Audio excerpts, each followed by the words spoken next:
தீர்க்கதரிசியினால் உரைக்கப்பட்டது நிறைவேறும்படி ஏசாயா தீர்க்கதரிசியினால் உரைக்கப்பட்டது நிறைவேறும்படி இப்படி நடந்தது. அல்லேலூயா. இது எப்ப நடந்தது? முதல் நூற்றாண்டுல ஆண்டவராகிய இயேசு கிறிஸ்து ஊழியம் செய்த நாட்களில் நிறைவேறினது. இருளில் இருக்கும் ஜனங்கள் பெரிய வெளிச்சத்தை கண்டார்கள்.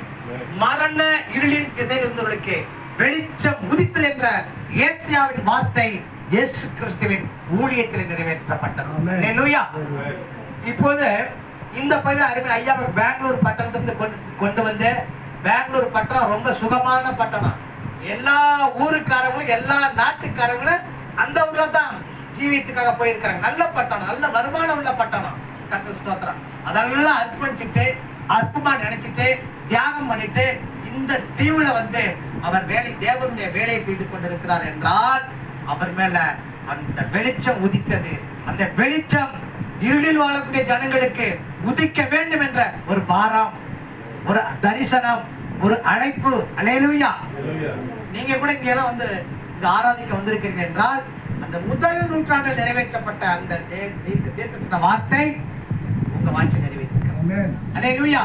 இதை நினைச்சு பாருங்க. பணம் இல்லைங்கிற கவலை இருக்குமா? வேலை இல்லை, வேலை பதவி உயர்வு இல்லைங்கிற கவலை இருக்குமா?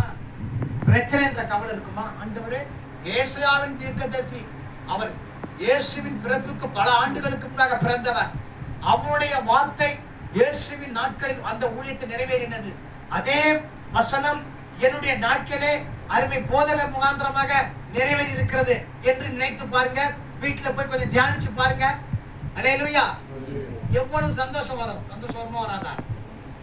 நம்முடைய பாரம்லாம் நீங்கிருமா? கவலைலாம் நீங்கிருமா? பிரச்சனை நீங்கிருமா? ஆண்டவரே